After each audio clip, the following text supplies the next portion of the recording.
I'm Ryan MacDonald. I'm Rich Gallup. Welcome everyone on the spot. And we're live. That's right, we're live once again, and this time we're on time, baby. I love it. 4 o'clock. Yes. You had us a little worried, but you know what? We still made it. Yes, that's right. Yeah. I actually sat down about 5 seconds ago and turned on the mic, so everybody was like, that's a good thing. Yeah, it was pretty good. I was going to start without Ryan, but you know what? I didn't get to. But either way, let's go ahead and hear about what the show we got going on today is. We got some great stuff today. We're going to start off. You guys want to see more of the GameSpot offices, so I'm going to take you on a tour of GameSpot Live, which is pretty much a lot of it you can see right now in the shot. Pretty much where we're standing. But there's more to us. There's a lot more to us. You can see that. And then, Ryan, after that, you'll be here with Ricardo Torres talking about Dead or Alive Ultimate. It's a good game. Dead or Alive Ultimate is going to be awesome because it is the first big-time 3D fighter that is going to be fully online. When we say online, you guys don't have any idea. They're finally going to do the whole virtual arcade thing, so it'll be more than just two people meeting up in a room and fighting against each other for a few rounds. It's going to actually be like 6 people. So, but we'll let Ricardo come on and tell us all about that. And then Ricardo's going to tell us about another game. Yes, Ricardo's going to be telling us all kinds of good stuff today. But there's also some other fun stuff, right? Let's see. We got Ricardo with Phantom Brave. That's right. Tim Tracy will be here to show us a great way to get some retro gaming on for cheap. It's really nice. It's these cool little handheld things, and there'll also be an interview with some gentleman from Ubisoft for the Black Arrow actions. Tom Clancy's latest game. It's going to be awesome. It's another one of those long titles. Tom Clancy's Rainbow Six 3 Black Arrow. Looks Yes. like a good game. Also, during all of this, Alex Navarro is waiting to take you guys on in RallySport Challenge 2 via Xbox Live with the ID tag of Game spotting. Game Spotting. That's GameSpot. TING, just like you see every Sunday on the site. Look for that name, add them to the friends list, challenge them, play some games. We'll see what you can do live playing RallySport Challenge 2. Also, we got a little special thing right there. Yeah. What's that you got in your hand? This is the GameSpot to Go E3 2004 DVD. This is actually the final product that is actually shipping right now. So if you already pre-ordered it, you'll be getting it in the mail. If not today, I think it's like pretty much now anyway. So it's going to be hitting your house if you already pre-ordered it. If not, I highly recommend checking it out. We're going to have a couple clips, something we usually don't do. And a little later, actually, we'll show you the secret way of how to find Disc 1. Yes. 4 discs. Disc 1's kind of hidden. We're going to show you how to find it. And of course, all along the way, we're going to be taking your questions. So go ahead, if you're a GameSpot Complete member, fill out the form right there. We're actually going to avoid the telephone action this week. That's a good call. Yes. That's a great call. The but Ricardo will be taking questions early right. on, and then later on, Greg will be here. That's right. So if you have any questions on any of the games we're showing today or any general questions, please go ahead and send them. And we're always taking feedback. Thank you so much for sending the feedback we got last week. On the spot at GameSpot.com is where you want to send that. And yeah, so let's get the show started. Yeah, let's do it. All right, a little tour right here for you.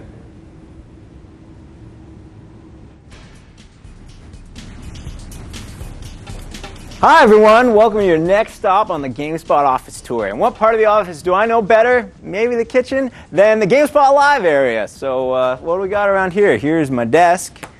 Sorry it's not neater, but we got the quiz droid, we got the trivia robot, we got a computer, Celtics 1984 World Champions. This year's the year, right?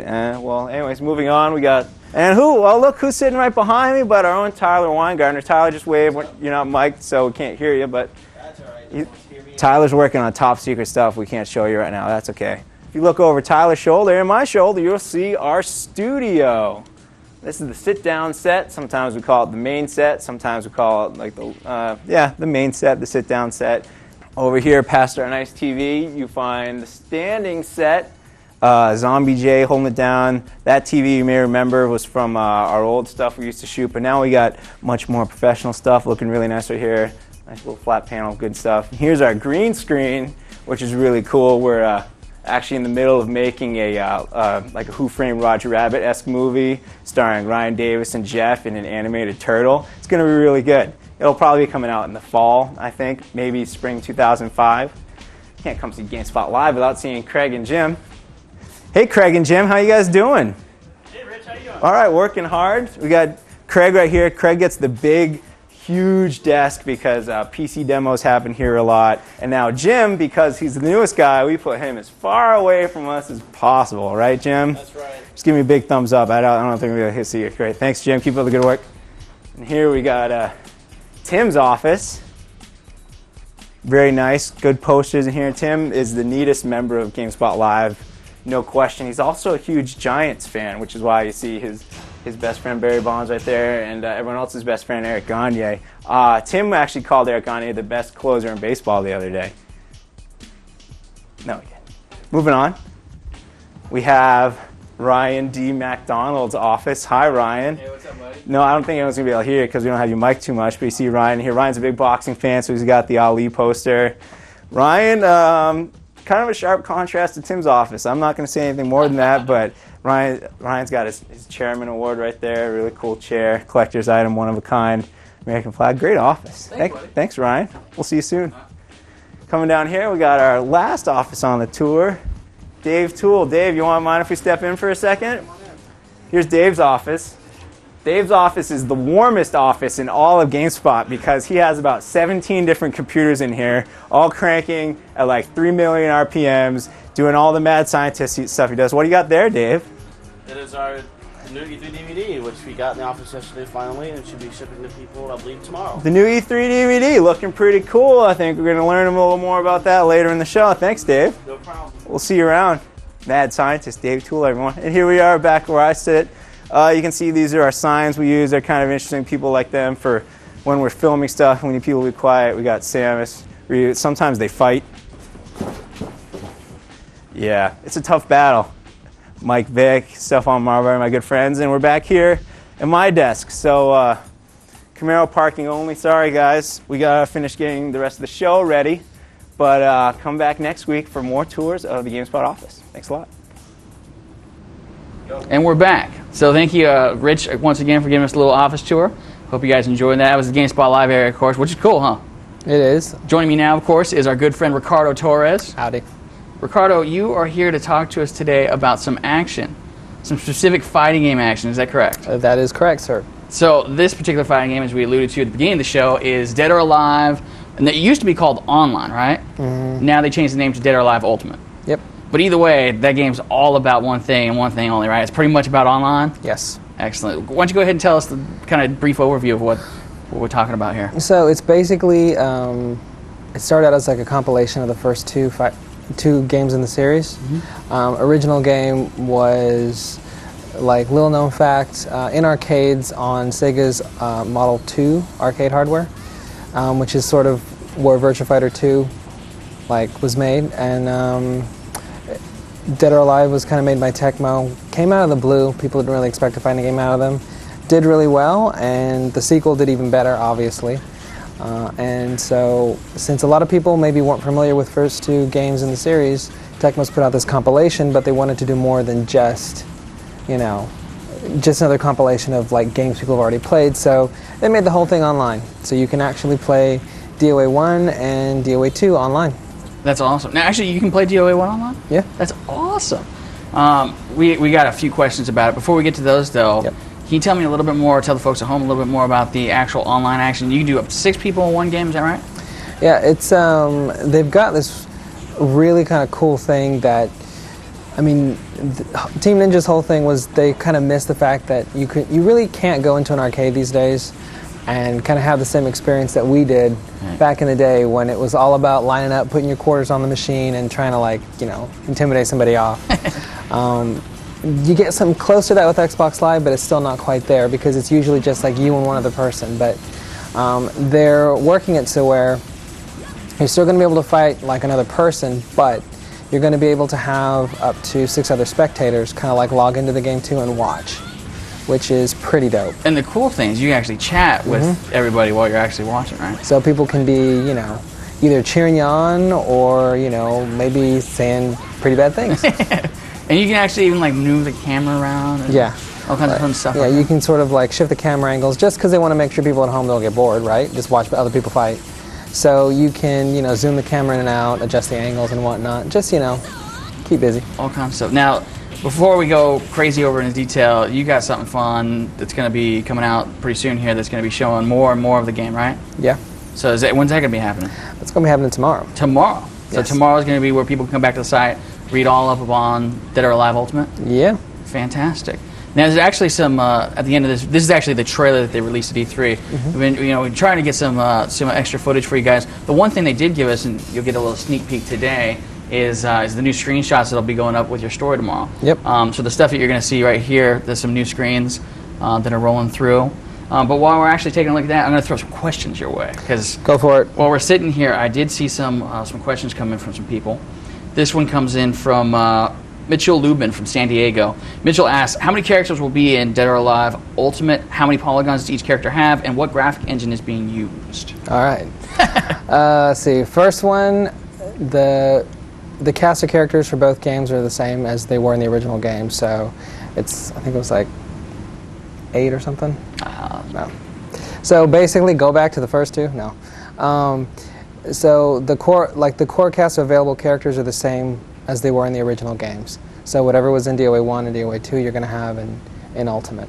Excellent. And then, that was the other one? He asked how many polygons, but... Polygon counts vary, obviously, because of the characters. But yeah. Graphics engine?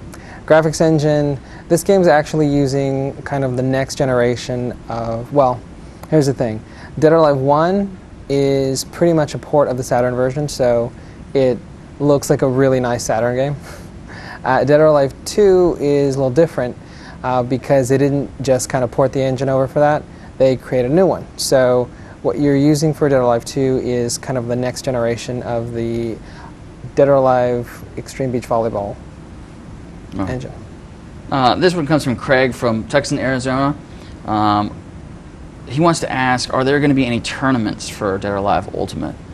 They're looking at doing a lot of stuff. I mean, they haven't really announced their plans officially yet, but I mean, since their whole thing is about competition and about letting people come together and play against each other, I think it's pretty safe. I mean, you look at what they're doing with Master Ninja Tournament. Right. Like Tecmo seems to really be into the whole online tournament thing. Yeah, I wouldn't be surprised to see that.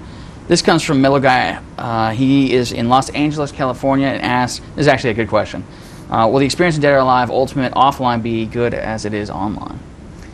It's, well, I mean, DOA for DOA, the original DOA, like the Saturn version, that's going to be pretty much exactly what you got on the Saturn, which is kind of new for people because the Saturn version never came out here.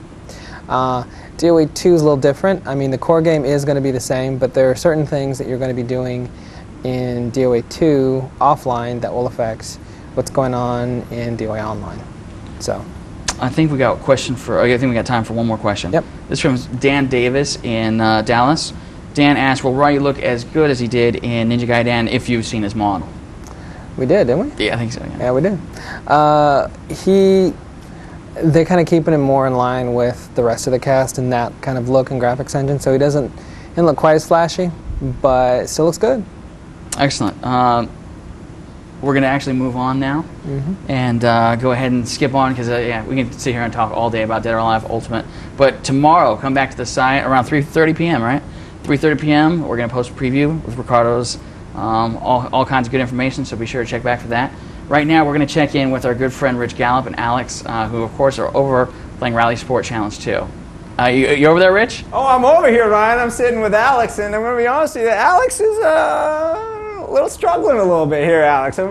This is your second race. You're playing three people right now. We got Greg Hammer, I'm guessing, in a nod to Greg the Hammer Valentine. We got someone like Red Eye 666, and we got someone, what was it? Made the Master. Now, your first race was on the rally course, and you're doing pretty well. One of the three took off immediately. They're gone. Yeah, I never had a chance against that guy. You were second place, running strong, and you hit an end of you hit like a fence pole, and that was it. Yeah, that was the end of it right there. I'm going to change the settings now. Yeah, and it's just, I'll be honest with you, I haven't played this game probably about a month. Been playing more Colin McRae recently. Oh, that's going to mess you up a little bit? This is a different kind of game. This ain't the same kind of game that Colin McRae is, and you gotta kind of readjust yourself. I'm okay with that. So then you left the rally course and you went to Argentina, and you were hot out the gates. You were flying. You did all right. You were in first place, cruising along for a good mile, half a mile, tenth of a mile, 5 feet, something. Yeah. And then someone came up from behind you and T-boned you, and you went off a cliff. And that was that. That was the end of that. Some jackass decides to ram me from behind, and that's the end of that. Thanks. Yeah, thank you. That's not cool. We'll let you play another race with these guys, and we'll move on to some other people. Now, if you want to play against Alex, he's setting up some races under the username GameSpotting. This is, of course, RallySport Challenge 2. We're going to get this other race underway. Ryan, Phantom Brave, how's that looking over there? Phantom Brave, that's actually why I got my good man Ricardo Torres sitting here, since he's the one that actually plays all these games and gets to tell us all the fun stuff about them. So, Ricardo, Phantom Brave, what is the magic with this game? Magic is, if you like 2D strategy games, this is probably what you've been waiting for. It's by Japanese developer Nipponichi, who most folks know from like Disgaea and La Pucelle. It is this really cool turn-based strategy game that actually managed to do a lot of innovative things, which, you know, it's really good to see, because, I mean, people haven't really been putting too much effort into 2D anymore. Right. You know, it's just kind of like done, over with, just leave it for the GBA. But this has, you know, this has a lot of the kind of the Disgaea flavor, in that you have really detailed big sprites with some polygon stuff going on, special effects, some modern touches just to kind of keep it fresh, and a really crazy and deep combat system that, you know, isn't really like anything you've seen before. Really? Yeah. Now, for somebody like me that, you know, I don't get a lot of 2D RPG going on. Yeah. Is this something that's going to appeal to me, or is this something that's just for the hardcore? It's a change of pace. I mean, I think we're at a point now where, you know, people could stand to, you know, change up their diets a little bit, try something new. It's got kind of a deep combat system, but one of the best things about it is it holds your hand at the beginning, and it kind of eases you into it. So you'll get the basics down, and it does get to be a lot more complicated later on. But once you have the basics, I think you can stay with it. You can hang. Right on. Now, when is this game actually going to be coming out? It's coming out August. August. Mm-hmm. The build that we're looking at here, is it pretty much representative of what's going to come out? Still kind of early. Really? It's like what they're calling like a preview version of it, so it's not super done, but it's close. What about the voice work and stuff? I heard some stuff in there. Voice work, I think they're still polishing out, but that's probably pretty far along. Really? Now, this stuff that we're checking out here, what is this, a little cutscene? Yeah, this is like one of the nice little like vanity sections they've got, just to show off the really gorgeous 2D art they got in the game. This is pretty much the way the story's told. You have a lot of cinemas and a lot of conversations between characters. I mean, it's kind of old school in that way, because, you know, back in the day, just a lot of talking. I got a question for you, if you don't mind taking it. Go crazy. This comes from JoJo in California. He asks, will the leveling be like it was in Disgaea? Will we be able to get past the level 100?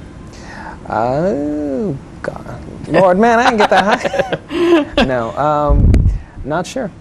The game is not out yet. We will tell you when we get further into it, but that's a good question. But it's similar to Disgaea, but it's kind of a different system, because this time you're controlling phantoms. Like, you play this little green-haired girl, and she's actually not so good at the fighting, but she's really good at like summoning like phantoms. I gotcha. So I was checking it out earlier, and it was like, I mean, it seemed like there's a whole lot to it. Yeah. It seemed like it was pretty involving. So, alrighty, I think we're gonna go ahead and check in with. We actually recorded this thing a little while ago. There's gonna be some stuff that Tim's gonna be showing us, some controller action, some classic gaming. I think there's gonna be some fun stuff, and I think we're gonna be ready for that. I'm gonna go ahead and check these questions real quick though, and take a look at it. I know they're pouring in, so thank you so much for sending them in. This one goes to Alex Navarro. Do you hear that over there, Alex and Rich? I hear nothing. I can hear it. Excellent. This comes from, and I'm so sorry, I'm never ever going to pronounce that name right. I'm sorry. This comes from Illinois. And the question is, where's the big rigs, Alex? What? What do you mean, where's the big rigs? He's a fan of your big rig video review. Well, that's great, but what do you mean? Where's the big rigs? I ain't playing no more big rigs. I ain't never playing that again. And no one should. For those of you that don't ever play that game. For those of you that don't know, Alex Navarro is one of the elite people here at GameSpot that have gotten to do a lot of bad video reviews. Bad meaning good, except for bad games. So if you haven't seen it, check out the Big Rigs. Is it called Big Rigs? What is it called? Big Rigs what? Big Rigs Over the Road Racing. Big Rigs Over the Road Racing. I'm going to take this opportunity real quick, like, just say something about that. That game, to many gamers, is like their Kennedy assassination. Like, that is just like the moment, like, the second that review went up, everyone remembers where they were, they remember everything, and it's like, I keep getting questions about it. It's a terrible game, people. Don't let it run your lives like that. We actually do see don't focus on it. We actually do see quite a few questions coming about the Alex Navarro and the Big Rigs action, how that all came about. But right now, we're actually going to check in with Tim and check out some classic gaming on New Age controllers. Go ahead and take it away.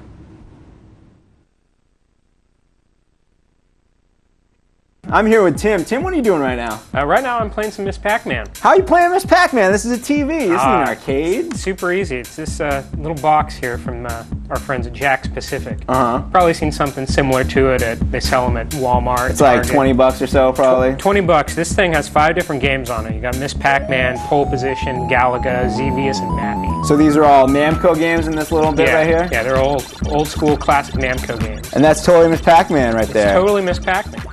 And if you want to switch out a game, just press one button, put out to a main menu, and there you go. Let's play some Mappy, sure. Mappy. So how do you hook this up to the TV exactly? All it is there's 2 little wires that commonly known as your yellow and white. Oh, okay. You got it. RCA cables. Yeah, RCA cables. You got a video and an audio. Mm-hmm. And most TVs have that front input. Just plug it right in there, and you're good to go. So that's cool for the Namco games. What other versions are we talking about here? I heard something about Mortal Kombat, maybe? Yeah, there is a Mortal Kombat one in the works. So we haven't seen much of it. We actually haven't seen it at all, but the word's out there that it's coming. There's also this one, which is an Atari paddle. It's got a whole bunch of Atari 2600 games. And this has 2 controllers. 2 controllers, so it's a 2-player. Very cool. And what do we have here? This is another different one. It's a pinball game. So there's 3 different pinball games on there. You got your flippers on the top and at your thumbs. Got a fully analog plunger. And then if you smack the side of the controller, you get nudge action. So you straight tilt the pinball table right there. Tilt the pinball table, just like that. Oh, that's cool. Well, to demonstrate how easy this is to use, why don't we play some Warlords on the Atari machine? Let's do it. So I'm just going to hook this up right to the front of my TV. Tim, you can hit the power on it. Switch my input. And there's some Atari. There we go. Sweet. Let's play. Let's do this. All right, cool. Well, we're going to play some Warlords. And while we do this, I'm going to send it back to Ryan. Thanks a lot, Tim. Hey, you're welcome. And I'm totally going to own you at Warlords. You're right. Joining me today, we have some friends from Ubisoft here in the studio. They're going to be showing off the latest in the Tom Clancy universe. Why don't you go ahead and introduce yourself and tell us what we're looking at today. My name is Mike Jeffress. I am the brand manager for the Rainbow Six series. Happy to be here. Fantastic. What are we taking a look at? We're looking at Tom Clancy's Rainbow Six 3 Black Arrow. Right on. Now, for people that are big fans of Tom Clancy's series, this is one of the biggest Xbox Live games was, of course, Rainbow Six 3, right? Yes, it still is. There's over 350,000 people playing this game on Xbox Live, so it's a huge hit. Microsoft is a huge supporter of this, and we're actually implementing some of their new features for Xbox Live in this game. Now, this particular, the Black Arrow action, we're going to see this in, when's it coming out? It's coming out August. August. So we're pretty much almost there. Almost. Now, what can fans of the series expect to see in this one? There's going to be a lot of new stuff. There's going to be a lot of stuff for the single-player component as well as the multiplayer side as well. There's been improvements to the AI on the single-player as well as some new lighting effects, some changes to the gameplay, a little bit more action-packed, a lot more firefights, which is really, really cool. And you'll actually see that when you take a look at the game. Right on. Any different modes? I know one of my... There's been 3 new modes added to the game. So one's been included on the single-player side, which is called Lone Rush, and on the multiplayer side, 2 on the multiplayer side. One's called Retrieval, the other one's called Total Conquest. Excellent. Now, can you go into detail a little bit? Yeah, the Lone Rush one on the single player is you by yourself going through these levels, through these missions by yourself, where you have a timer.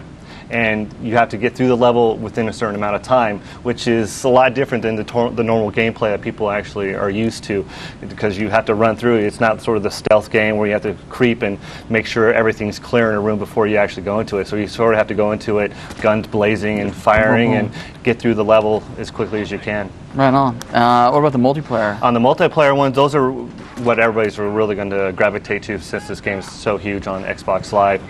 Retrieval is where you actually have a canister that you have to pick up and bring it to the other person's base. So as you get closer and you're firing, you're killing people, more and more people are coming out and coming after you. You don't have a weapon when you're carrying the canister, so you're going to have your teammates with you in order to defend. Unless you want to drop it, then start firing. So that's going to be a really action-packed adrenaline rush.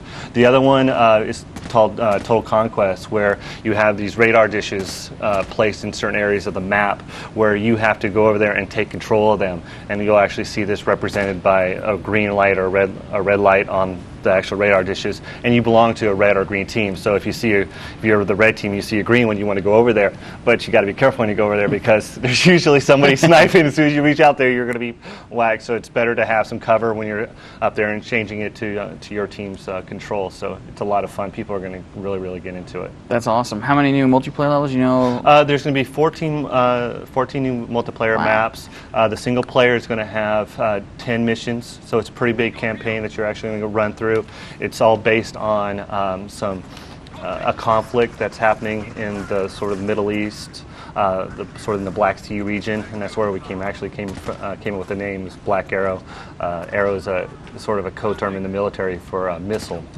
So we sort of combine those together, and it's really fun. So if anybody asking where do these names come from, there you go. That's what it is. Right on. Well, thank you so much for coming by and showing us this game. No problem. I guess the people on the site can expect to see more in the coming week. Developer interview plus more exclusive coverage. So. All right, we're back now here with Alex, RalliSport Challenge 2. Now, in case you're looking at this time right now, the screen, you're seeing Alex is 4th out of 4. I told Alex to take a dive because I was worried we weren't going to get live footage on the air and that the race was going to end right when we came back. So the timing worked out. I said, Alex, could you drive into that pond for me? And Alex, you said... Apparently I said yes. And he did. I really appreciate it. How are you doing this time around? You doing any better? Or? Oh, I'm doing swimmingly. Thank you, Rich. Wonderful, wonderful. Now, the guys in the booth are telling me to make an apology when the show started. We have these new mics, and they have off, on, and in the middle. They're standby. Who put standby in a mic? I was on standby, so if you thought your speakers were broken because I was sounding a little echoey, that's my bad. But speaking of bads, Ryan, I think the city you're thinking of is Tucson, Arizona, right, Ryan? I apologize greatly, Craig. It is, in fact, Tucson, Arizona. So my apologies there. Also, last week I did forget one other thing. It was like I got some emails about it too. It was like apparently I just forgot about Cameo last week. Sorry about that. We do have some cool stuff up on the site, and there's a few questions that we're getting in right now about our good friend Phantom Brave, and for all that stuff, it's actually we just put up the preview right now, correct? I believe so. So yeah, so if you check the site, the regular game site, there's a ton of new info, and you'll even find a video preview and everything there. So go ahead and check out the site for more Phantom Brave questions. But joining me now, of course, is our good friend Greg Kasavin. How you doing? Pretty good. How are you? I'm doing pretty good. We got a bunch of questions. I know I was letting you look at some of them. So some of the questions, and I'm gonna go a little light at first. Sure. This is a good question. I do like this actually. This comes from Uchendo Nowakachu. Sorry, I hope I pronounced that right. He comes from Havana, Cuba. His question is, after reading Greg Kasavin's GameSpot article last week, Vin Diesel becoming the first video game star, I was wondering which real-life actor do you think could become the next great video game star? And this question's for everyone. That's a really tough question. I can't really think of anyone off the top of my head because as I guess I often point out, I do spend a lot more time playing games than going to the movies. Really, I don't know. I don't follow. You know, I don't read 17 or anything like that. But I sort of figure it's going to be someone in Vin Diesel makes sense, right? Yeah, Vin Diesel. I mean, apparently he's a big gamer. He owns a video game company. Yeah, he founded the company and everything, and he did work on the Chronicles of Riddick. He's credited as having contributed to the game's dialogue and actually to the game's design. Wow. So who knows how much influence he had over that game's eventual success? But it's hard to say. I do think some other a smart person out there is going to realize that if they're having a lot of success doing action movies or something, maybe they could lend their same talents to making cool games. Like I could see someone like The Rock being pretty popular among gamers, not just from the wrestling angle, but just as sort of an action hero. Just a cool guy. Yeah. wouldn't mind And seeing of course, games. Microsoft has touted them around Right. at a few events, so it wouldn't be too great of a surprise. Here's another question. This comes from David, who's coming out of Georgia. His question is, has GS managed to extract any info, and I've actually seen this question come up a few times, has GS managed to extract any info from Activision/id over Doom 3's release date?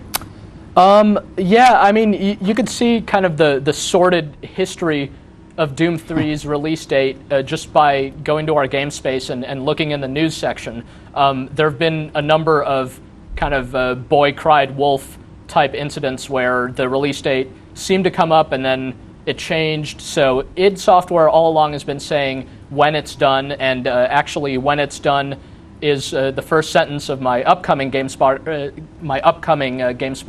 article this weekend, which is all about release dates. But apparently Doom 3 is coming out pretty soon. It sounds like it's going to come out sometime this summer.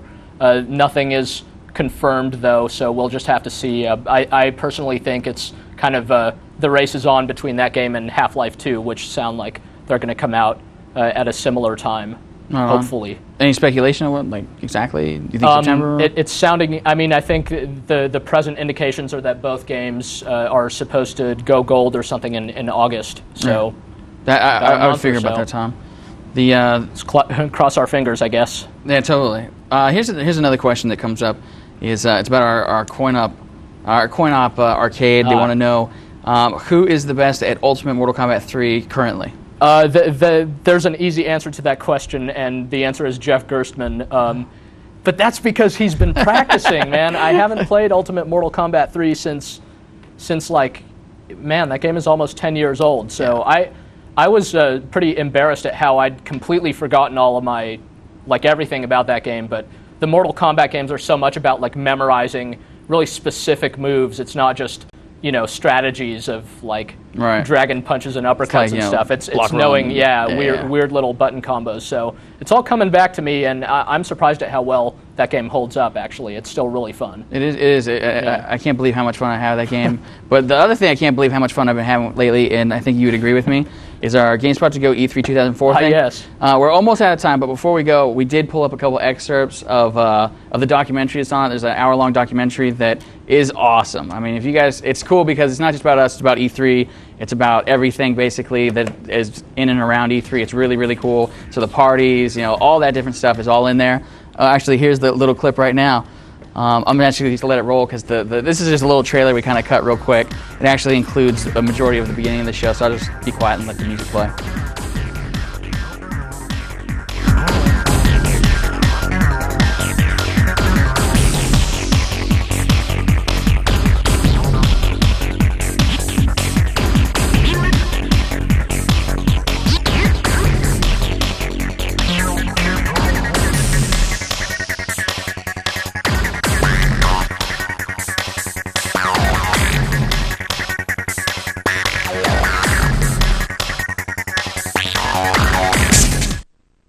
Documentary, we just basically pulled out the first minute of the opening and dumped in a few of our favorite shots in there and give you kind of a taste of it. There's a ton of cool stuff in there. We're actually going to use an excerpt of you talking about the whole Booth Babe thing, I mean, it's an awesome section, but we have one more clip that we're going to show you before we go, and that is of Rich Gallup.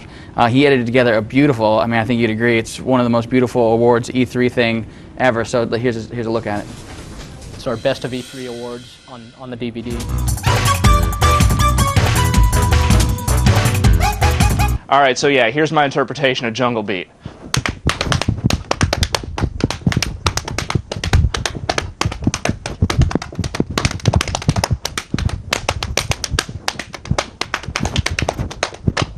It's a platformer with drums. What? It's not a controller. You're not like analog control. You're sitting there smacking this one to run to the right. So weird. You're smacking this one, run to the left. It's the kind of weird that Nintendo really needs to get back into in a serious way. And you're just going, ah! That game's going to be awesome.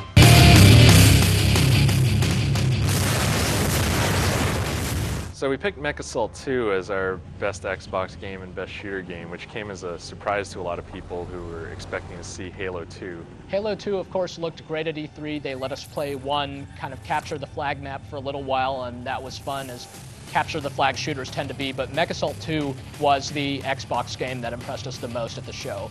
We got to fight against these huge towering mechs, which you can now get out of, and you can jack other players for their mechs. And Mech Jack! And the scale of the battle, the carnage that's happening on the battlefield, it really outclassed pretty much every other shooter at the show.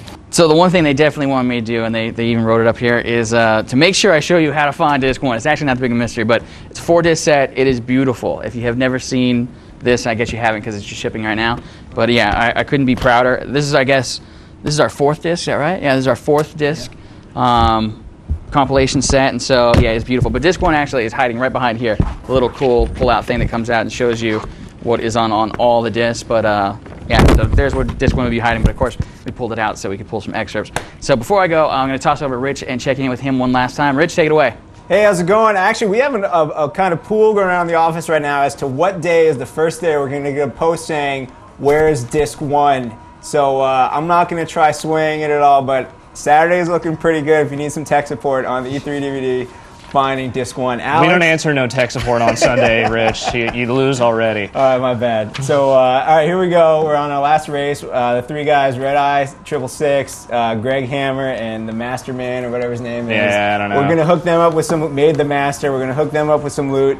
So apparently they've been playing with unlocked cars the whole time. Yeah, that's the thing, is that this Xbox ain't got no unlocked cars on it, and I'm sitting here using the crappy-ass stock cars. Of course, whether or not you have an unlocked car, that was still a hill you just drove off of into icy water.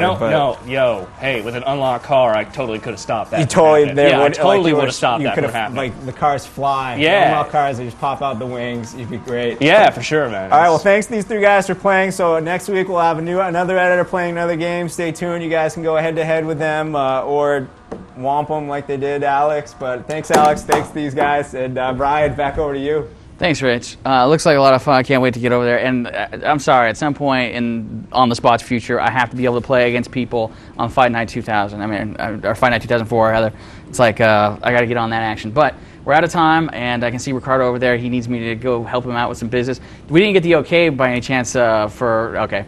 Well, hopefully next week will be a very extra special episode of On the Spot, so be sure not to miss that. That, of course, comes on next Thursday, same time, same place, 4 o'clock here, GameSpot.com. For the whole studio crew, thank you so much. For Kasavin, thanks again for joining us. Thanks. And one last thing before we go is Jeff Gerstmann taking you home with Karaoke Revolution 2. Take it away, Jeff.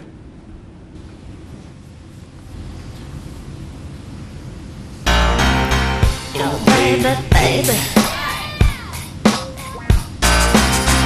Oh, baby, baby.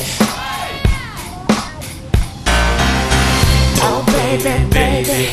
How was I supposed to know that something wasn't right here? Oh, baby, baby, I shouldn't have let you go. And now you're out of sight, yeah. Show me how you want it to be. Tell me, baby, 'cause I need to know now what we got. My loneliness is killing me. I must confess, I still believe. When I'm not with you, I lose my mind. Give me a sign. Hit me, baby, one more time. Oh, baby, baby, the reason I breathe is you. Boy, you got me blinded. Oh, pretty baby, there's nothing that I wouldn't do.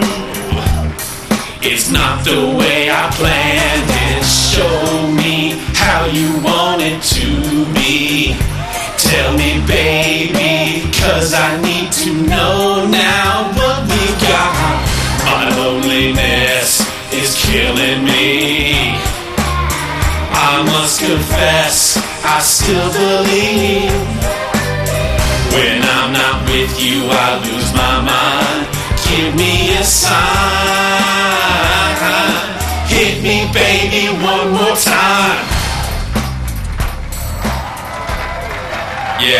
shouts out to all my party people keeping it tight on the, yeah, Bobby Brown style. One love. I gotta go. Touching you, touching me, touching you, God, you're touching me. Ah.